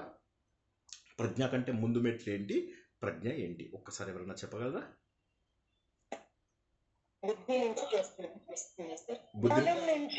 జ్ఞానం నుంచి మనలో ఉన్నటువంటి సమర్థత అనుకోవచ్చా సార్ ప్రజ్ఞ? కాదు, లక్ష్మీ గోవిందరెడ్డి గారు కరెక్ట్ ఆన్సర్ చెప్పారు. లక్ష్మి గారు కంటిన్యూ చేస్తుండండి, మీరు కంటిన్యూ చేయండి. బుద్ధి ప్రజ్ఞ పక్క పక్కన ఒకటే. బుద్ధి ప్రజ్ఞ నుంచి వస్తుంది. ఇంకొక 2 మెట్లు కిందికి దిగగలరా? తెలివి మొదటేమో ఇంద్రియాలు, తర్వాత ఏమో మనస్సు, విభాగాలు, తర్వాత మనసు, తర్వాత బుద్ధి, తర్వాత ప్రజ్ఞ, అదే ఆత్మ. సో ఆవిడ అన్నీ కరెక్ట్గా చెప్పారు. అయితే ఇప్పుడు మీరే జవాబు చెప్పండి, నేను ప్రశ్నలు అడుగుతాను, మీరు జవాబు చెప్పండి. ఇంద్రియాలను నిగ్రహించుకుంటే దాన్ని ఏమంటారు? శమము. ఇంద్రియాలు నిగ్రహించుకుంటే దమము. తర్వాత మనస్సును నిగ్రహించుకుంటే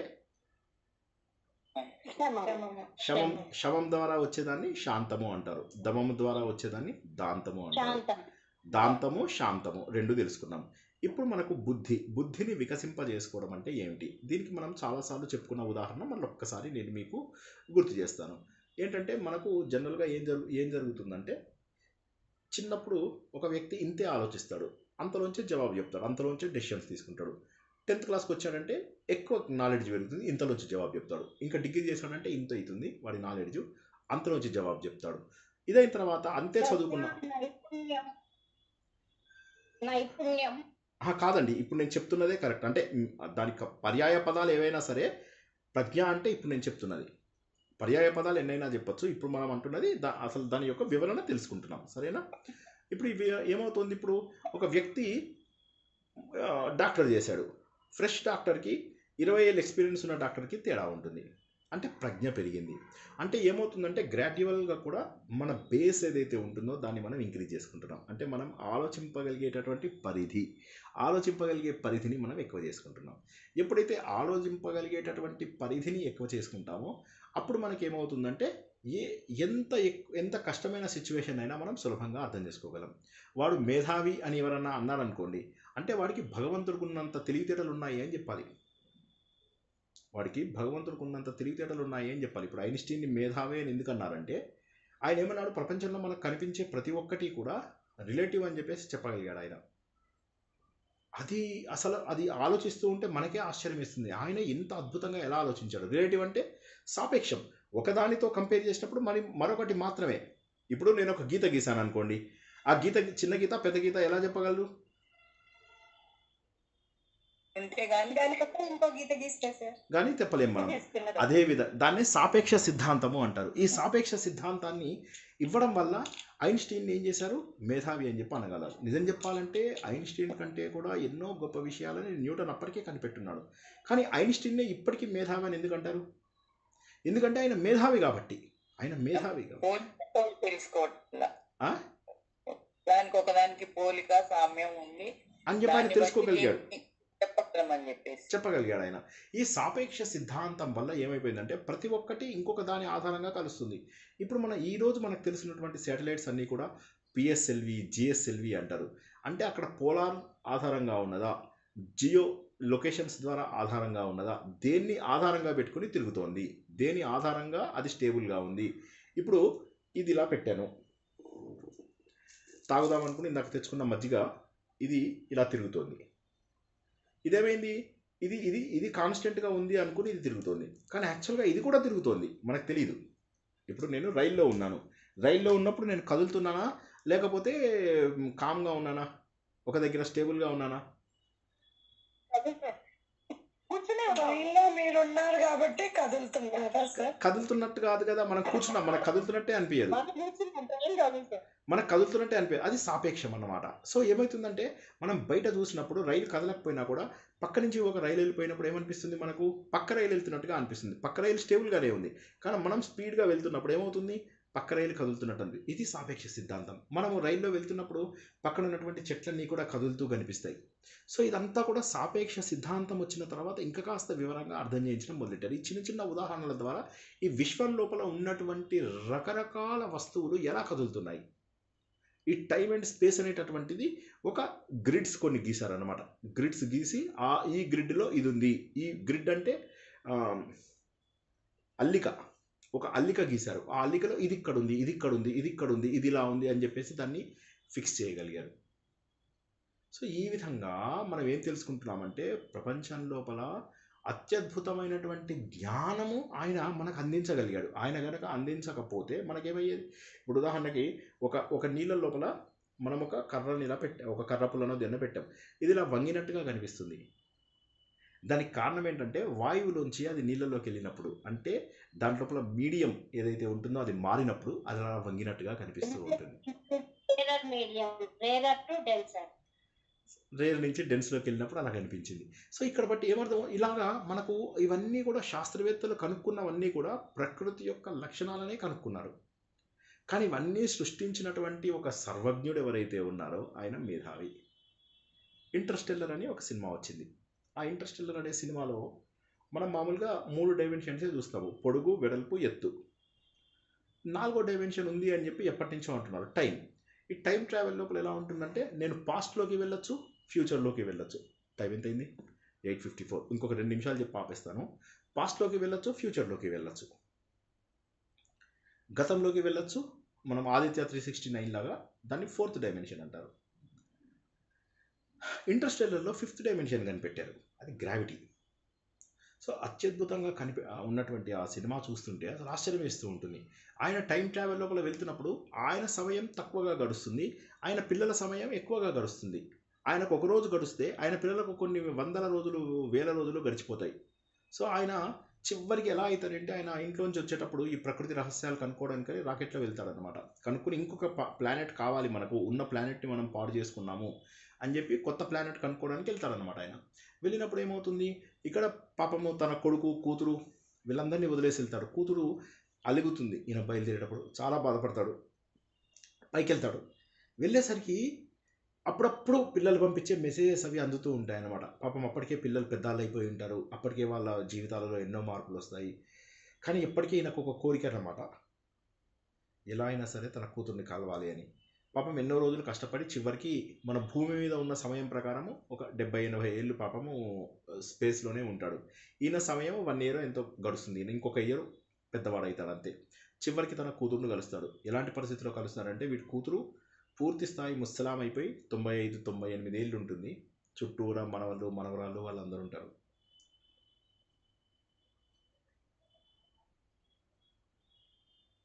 అప్పుడు ఆయన కూతురు దగ్గరికి వెళ్తాడు. కూతురు దగ్గరికి వెళ్తే అప్పుడు కూతురు అంటుంది, నాకు తెలుసు నాన్న, నువ్వు నన్ను చూడ్డానికి ఎప్పుడైనా వస్తావు అని చెప్పేసి అంటుంది అనమాట. అనేసరికి ఏమవుతుంది, అప్పుడు చూస్తాడు, కూతుర్ని చూస్తాడు. చూసి ఆనందంతో కళ్ళనీళ్ళతోటి ఇదవుతాడు. అప్పుడు అంటుంది, నాన్న నేను చనిపోతానేమో తెలియదు, నా మనవళ్ళు, మనవరాళ్ళు, పిల్లలు వీళ్ళందరూ కూడా నన్ను మరణిస్తూ చూస్తే నాకేం ప్రాబ్లం లేదు, కానీ నువ్వు తండ్రివి, నువ్వు తట్టుకోలేవు, నువ్వు పక్క రూమ్లోకి వెళ్ళిపోనా అన్న అంటుంది. సో భగవంతుడు ఎంత విషయాలు, ఎన్ని రకాలుగా. ఇదే విషయాన్ని మనము రేవతిని వాళ్ళ నాన్న రైవతుడు తీసుకెళ్ళి బ్రహ్మదేవుడు ఈ సభలో తీసుకెళ్ళడం చూసాం. ఇప్పుడు ఇంటర్స్టెల్లర్లో చెప్పిన స్టోరీ మన దగ్గర లేదని కాదు, మన జ్ఞానాన్ని గుర్తించకపోవడము మన అజ్ఞానం. మనం ఎంత మహోన్నతమైనటువంటి వారసత్వాన్ని కలిగి ఉన్నామో గుర్తించకపోవడము మన దురదృష్టము. అది మనకు తెలుస్తుంది. రైవతుడు ఆయన తన కూతుర్ని తీసుకెళ్ళి బ్రహ్మదేవుడి దగ్గరికి వెళ్ళి అడుగుతాడు. కొద్దిసేపు వెయిట్ చేస్తాడు. ఆయన వెయిట్ చేసిన తర్వాత, ఏమిటయ్యా ఇంతకు ఎందుకు వచ్చావంటే, లేదు మీద ఫంక్షన్ నడుస్తుంది కదా, కొద్దిసేపు వెయిట్ చేశాను అంటే, ఎందుకయ్యా వెయిట్ చేశావు, అయిపోయింది, కింద బోల్ట్ అనే యుగాలు గడిచిపోయాయి. సరే, విష్ణుమూర్తి యొక్క అంశ ఇప్పుడు బలరాముడు అని కింద ఒక ఆయన పుట్టాడు, ఆయనకిచ్చి పెళ్లి చేయి అంటాడు. అందుకంటే బలరాముడి కంటే రేవతి పొడుగ్గా ఉంటుంది. ఆమెకి మెడలో హార వేయాలంటే ఈయన హలంతో ఆమె తలకాయ లాగి ఇలా మెడలో హార వేస్తారు అనమాట. ఎనివే, మనకు కథ రేపాట్ ఇక్కడ అర్థం చేసుకోవాలి. అంటే భగవంతుడు ఒక మేధావి అన్నటువంటి విషయాన్ని అర్థం చేసుకున్నాం. అంటే సర్వజ్ఞుడు, ఇవన్నీ కూడా తెలిసినటువంటి వాడు, ఇంత సంక్లిష్టమైనటువంటి విషయాలని సృష్టించిన వాడు. కాబట్టి నేను ఒక్కటే మీ అందరితో చేసేటటువంటి ప్రార్థన, ఇది విన్నపం కూడా కాదు, ప్రార్థన. ఒక్కసారి ఆలోచించండి చెప్పిన విషయాలని, ఒక్కసారి ఆలోచించండి. పరివర్తన రానప్పుడు ఎన్ని విని లాభం ఏమిటి? మీలో పరివర్తన రాకపోతే నేను చెప్పి వేస్ట్ అవుతుంది. పరివర్తన రావాలి. ఆ పరివర్తన ఆలోచించగా ఇంత అద్భుతమైన శక్తికి కారణం ఎవరు? అండ్ గమ్మతంటే ఈ అద్భుతమైన శక్తి అంతా నా లోపల ఉంది, నేనే ఆ దైవ స్వరూపాన్ని అయ్యాను అని చెప్పినప్పుడు మీకు గుండె చూడండి ఎంత ఆనందంగా కొట్టుకుంటుందో, గుండెకు చిల్లుబడి కళ్ళలోంచి నీళ్ళు వస్తాయి. అటువంటి మహోన్నతమైనటువంటి విష్ణు సహస్రనామాన్ని ఈరోజు మనము ఇంకొక 2-3 పేర్లు మాత్రం తెలుసుకున్నాం. ఉన్నటికి వాటికి ఆత్మసుఖము వీడిని ఆట కొరకు పాత్ర పోషణ చేసి సూత్రధారి విశ్రమించదని పాదం ఆశ్రయించి పరమ కరుణాంతరంగా శ్రీ పాండురంగ. జై శ్రీకృష్ణ. క్విక్గా ఎవరికైనా ప్రశ్నలు ఏమైనా ఉంటే తీసుకుందాం. ప్రశ్నలు, ఫీడ్బ్యాక్, ఎనీథింగ్.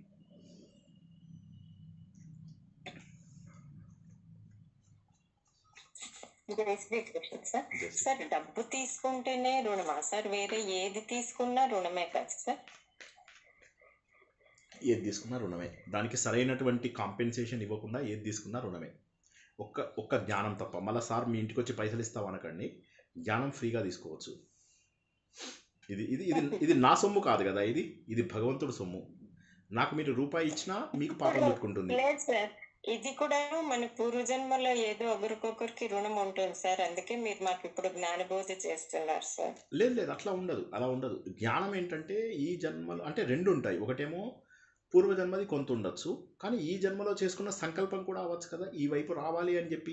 ఈ వైపు రావాలి అనడానికి ఎక్కువ ఇది లేదు. నేను జనాలను బలవంత పెట్టినా కూడా వచ్చి ఒక 10 నిమిషాలు కూర్చుని వెళ్ళిపోతారు. నేను ఒకసారి అంటాను, ఈ మధ్య చాలా చక్కటి పాయింట్స్ వచ్చేస్తున్నాయి నాకు.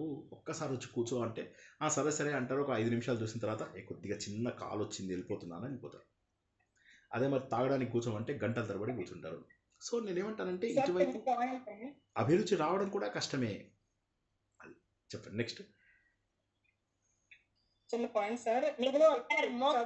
వాళ్ళకి డాక్టర్ చదువుతున్న కొద్ది బుద్ధి వికసిస్తుంది అని అంటున్నారు. మరి అవునమ్మా, చదువు కొంచెంలోనే ఆగిపోతే మరి వాడి బుద్ధి ఎలా వికసిస్తుంది? దేవుడి దగ్గరికి వెళ్ళాలి అని మీరే చెప్పండి. ఎలా వెళ్తుంది చెప్పండి. నిన్న చెప్పుకున్నాం, ఇవాళ కూడా చెప్పుకున్నాం. నిన్న చెప్పాము ఏమని, ఆ బుద్ధి యోగం నేనే ఇస్తానని చెప్పాడు. దేవుడు ఏమన్నాడు, ఆ బుద్ధి యోగము నేనే ఇస్తాను అని చెప్పేసి చెప్పాడు కదా. ఆ బుద్ధి నేనే ఇస్తాను అని చెప్పి విషయంలో ఆగిపోతుంది కానీ వేరే విషయాల్లో వస్తుంది కదా. అది కరెక్ట్. ఇప్పుడు చాలా మంది చదువుకున్న వీళ్ళందరూ ఆనందాన్ని గుర్తించడానికి ఎక్కువ సమయం పట్టదు. ఇప్పుడు పోతన కవి అవ్వచ్చు, కానీ ఒక బ్లాక్ హోల్ని కూడా అతను దర్శించాడంటే ఎలా దర్శించాడు చెప్పండి. నిన్న చెప్పాను బ్లాక్ హోల్ గురించి చెప్పినప్పుడు ఏమన్నాను, లోకంబులు లోకస్తులు ఇవన్నీ చెబుతూ ఇప్పుడు ఉదాహరణకి మనం సూర్యుడు ఆధారంగా తిరుగుతున్నాం కదా. ఈ సూర్యుడు లోపల హైడ్రోజన్ హీలియం మొత్తం కంప్లీట్ అయిపోయింది అనుకోండి. ఇక్కడ న్యూక్లియర్ ఫ్యూజన్ జరుగుతుంది, కలిసిపోతూ ఉంటాయి. హైడ్రోజన్ అణువులు కలిసిపోయి హీలియంగా వచ్చి శక్తి రిలీజ్ అవుతుంది. ఆ శక్తి మనం తీసుకుంటున్నాం. కొన్నాళ్ళకి హైడ్రోజన్ అంతా అయిపోయింది అనుకోండి, హీలియం ప్రొడక్షన్ ఆగిపోతుంది. సూర్యుడు శక్తి నశిస్తుంది. నశించగానే ఏమవుతుంది, సూర్యుడు తుస్మంటాడు. అప్పుడు ఏమవుతుంది, సూర్యుడితో పాటు ఉన్నటువంటి కొన్ని వందలాది వేలాది గ్రహాలు ఏవైతే ఈ సూర్యుడి పైన ఆధారపడ్డాయో సూర్యుడితో పాటు అన్నీ వెళ్ళిపోయి బ్లాక్ హోల్లోకి వెళ్ళిపోతాయి. ఆ బ్లాక్ హోల్లోకి వెళ్ళిన తర్వాత ఇక్కడ బయట ఒక చిన్న వెలుతురు కనిపిస్తూ ఉంటుంది సాక్షిభూతంగా. ఆ వెలుతురే పరమాత్మ. ఇది ఎలా గుర్తుపట్టాడు పోతారో చెప్పండి. 500 years బ్యాక్ ఆయన మన సైన్స్ చదువుకున్నాడా? అచ్చా, ఇంకొకటి, ఇప్పుడు మనం చదువుకుంటున్నటువంటి జ్యోతిష్యం పుస్తకాలు అవి ఇవి ఉన్నాయి. ఎంత కాంప్లికేటెడ్ ఇది. ఒక డిగ్రీ ప్రపంచమంతా గుండ్రగా ఉందనే ముందు గుర్తించలేదు ప్రపంచంలో జనాలు. గుండ్రగా ఉందని చెప్పినందుకు వాడు ఫ్లాట్గా ఉందని చెప్పి చర్చ్ వాళ్ళు చెప్పారు, గుండ్రగా ఉందని చెప్పి శాస్త్రవేత్త చెప్పాడని. ఆ భూమి గుండ్రంగా ఉంది అని చెప్పిన ఏకైక కారణం వల్ల అతన్ని షిల్ వేసి చంపేశారు. మరి మన దగ్గర భూమి గుండ్రంగా ఉందని తెలిసి ఒక్కొక్క నిమిషానికి ఒక్కొక్క డిగ్రీకి 4 నిమిషాలు ఉంటాయని లెక్కలు కట్టి. సో నేనేమంటానంటే మనకున్న వాటిని గుర్తించకపోవడమే మన దురదృష్టం. మనకు ఎన్ని రకాల విషయాలు లభించాయో అది తెలుసుకోకపోవడమే మన దురదృష్టం అని అర్థం చేసుకోండి. కాబట్టి అది తెలుసుకోవడానికి విద్య అవసరం లేదు. విద్య కాకపోతే ఒక్కటి, విద్య ఉన్న వాళ్ళకి ఫాస్ట్గా అర్థమవుతుంది. ఇప్పుడు ఫర్ ఎగ్జాంపుల్ నేను జ్యోతిష్యం క్లాస్ ఉంది, కొద్దిగా ఎడ్యుకేషన్ ఉన్న వాళ్ళకి ఫాస్ట్గా, మిగతా వాళ్ళకి కొద్దిగా తక్కువ స్లోగా అర్థమవుతుంది. స్లోగా అర్థమయ్యే వాళ్ళు ఏం చేయాలి, 2 సార్లు ఎక్స్ట్రా ఎఫర్ట్ పెట్టాలి. అంతేగాని అర్థం కాకపోవడం ఉండదు. భగవంతుడి తత్వం అర్థం అవ్వాలంటే ప్రతి చోట భగవంతుని చూడగలిగే స్థాయికి వెళ్ళిన వాడికి భగవంతుడు అర్థమై తీరుతాడు. జై శ్రీకృష్ణ. Next question.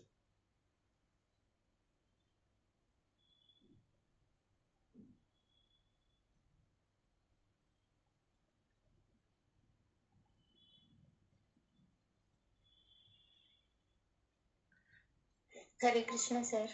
హరే కృష్ణ. చెప్పండి అమ్మా. ఒక్కసారి నేను కాల్లో లాగిన్ అవుతాను, మీరు అంత లోపల చెప్పేసేయండి. చెప్పండి. యాక్చువల్గా ఒక డౌట్ క్లారిఫై అవ్వాలి అంటే ఎదురుగా క్వశ్చన్ అడగక్కర్లేదు, గురువే వచ్చి చెప్తారు అని ఎక్కడో విన్నాను. అది నాకు ఈరోజు అంటే ఇప్పుడు అనుభవంలోకి వచ్చింది. ఏంటంటే నేను మిమ్మల్ని 2 days నుంచి అడగాలనుకున్నాను. Difference between meditation and reiki chakras healing దాని గురించి అడుగుదాం అనుకున్నాను. కానీ ఈ రోజు మీరు మాటల్లో ఆ వర్డ్స్ అన్ని యూజ్ చేశారు. ఇంకొకటి ఒక 1 week బ్యాక్ సత్సంగంలో 3rd dimension 4th dimension అది విన్నాను. అది కూడా మీరు ఈ రోజు చెప్పేశారు. అంటే నాకు ఈ రోజు క్లాస్ ఏమనిపిస్తుంది అంటే, బంధానికి కారణమైంది కర్మఫలం అయితే దాన్ని హరించేవాడు వాడిని తలుచుకోగానే డిటాచ్మెంట్ తో కూడిన అటాచ్మెంట్ తో వెంటనే ఉంటాము ఇమీడియట్ గా. ఇవన్నీ తెలుసుకోవాలి అంటే మౌనంగా ధ్యానంగా యోగంతో తెలుసుకోవచ్చు. అంటే ఒక గురువై దారి చూపిస్తారు. ఒక్కొక్క అడుగు వేస్తూ 3 లోకాల్లో దాని మించి ఉన్న వాని గురించి అర్థం చేసుకోవచ్చు. ఆత్మచక్రంలో ఓంకార రూపంలో ఉన్న పరమాత్మని తలుచుకోగానే మనలో ఉన్న అరషడ్ వర్గాన్ని శిక్షించి పోగొడతాడు. అలా అనిపించింది సార్. కరెక్ట్ మీరు అన్నది కరెక్టే. ప్రకృతి శక్తులు ఏవైతే ఉంటాయో ఈ ప్రకృతి శక్తులు మనకి ఏం చేస్తాయంటే మనకు కావలసినవన్నీ కూడా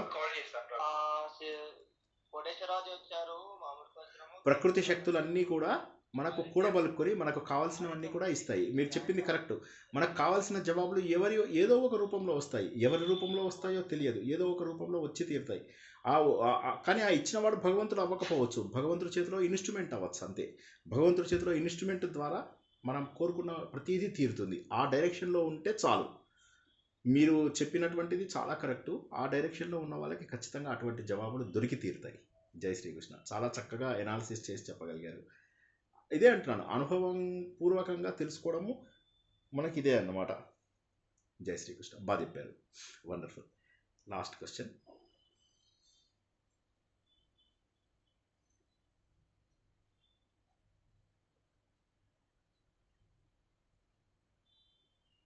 ప్రాణదహ అంటే ప్రాణాన్ని ఇచ్చేవాడు తీసేవాడు అండి. అది మొన్న మనం తెలుసుకున్నాం కదా, ప్రాణః అనేటటువంటి పదానికి మొన్న మనం తీసుకున్నాం. అంటే ప్రాణస్వరూపుడు, ప్రాణము ఇచ్చేటటువంటి వాడు, ప్రాణాలను హరింపజేసేవాడు, ప్రాణాలను ప్రకాశింపజేసేవాడు అని కూడా తెలుసుకున్నాం. ప్రాణాన్ దదాతి అని చెప్పి తెలుసుకున్నాం, ప్రాణాన్ ధ్యాతి అని చెప్పి తెలుసుకున్నాం, ప్రాణాన్ దీపయతి ప్రకాశింపజేస్తాడు, అంటే సృష్టి స్థితి లయ 3 చేసేవాడు అని అర్థం. జై శ్రీకృష్ణ. Last question. ప్రాణం దదాతి ప్రాణదహ. కరెక్ట్. అదొకటి. రెండోది ప్రాణాన్ ధ్యాతి. ప్రాణాన్ ధ్యాతి ఇది ప్రాణదహ, ప్రాణాన్ దీపయతి ఇది ప్రాణదహ. అది కూడా మనకు 3 కూడా వస్తాయి. ఎందుకంటే నేను చెప్పాను కదా, ఇవన్నీ నిరుక్తంలో ఉంటాయి. నిరుక్తం అనేది ఏం చేసిందంటే మనకు ఉన్నటువంటి వాటన్నిటికీ కూడా ఒక 1700 పదాలని తీసుకుని అవి ఎలా పుట్టాయి అనే దానికి కొన్ని డెఫినేషన్స్ ఇచ్చారన్నమాట. ఇప్పుడు గోవు అంటే గమనం చేసేది గోవు అయితే నేను కూడా గమనం చేస్తున్నా, నేను కూడా గోవును అవుతానా? కాదు. వాళ్ళ డెఫినేషన్ ప్రకారం అదే గోవు. అదేవిధంగా అగ్ని గురించి తెలుసుకున్నాం మనం. ఆ గ నా 3 అక్షరాలకు 3 డిఫరెంట్ మీనింగ్స్ ఇచ్చాడు. వేసిన దాన్ని పైకి తీసుకెళ్ళి దేవతలకు అందించడం అనే 3 అర్థాలు తీసుకుని అది అగ్ని అంటే హవిష్యులను దేవుడికి సమర్పించిన వాడు అని చెప్పేసి అర్థం అన్నమాట. జై శ్రీకృష్ణ. నెక్స్ట్.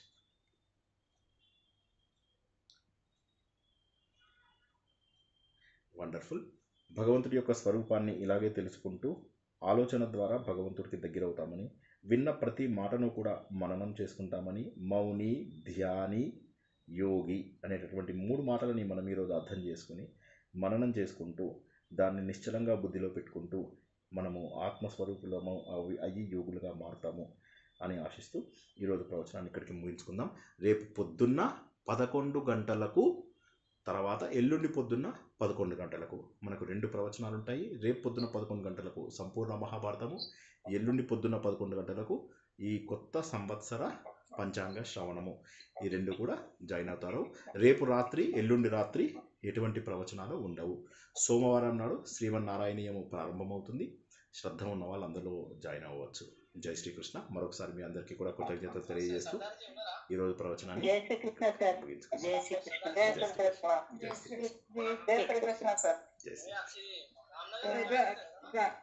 నారాయణీయం ఎన్ని శ్లోకాలు చెప్తారండి రోజుకి? తెలియదండి నాకు. ఒక్కసారి మేడం జాయిన్ అయ్యాక చెప్తారు. మేడం చెప్తారు. నేను ప్రతి 2-3 దశకాలకు ఒకసారి ప్రవచనము ఇవ్వడానికి పెట్టుకున్నాను. తత్వబోధన ద్వారా మాత్రమే తెలుసుకుందాం అనేటటువంటిది ఇది. ఎప్పట్లాగా కాకుండా ఈసారి తత్వబోధనకు సంబంధించినంత విషయాన్ని, జ్ఞానాన్ని మనము నారాయణీయంలో, భాగవతమే కదా నారాయణీయం అంటే, అది పూర్తిగా అందించుకుందాం. చాలా చక్కగా నేర్చుకుందాం.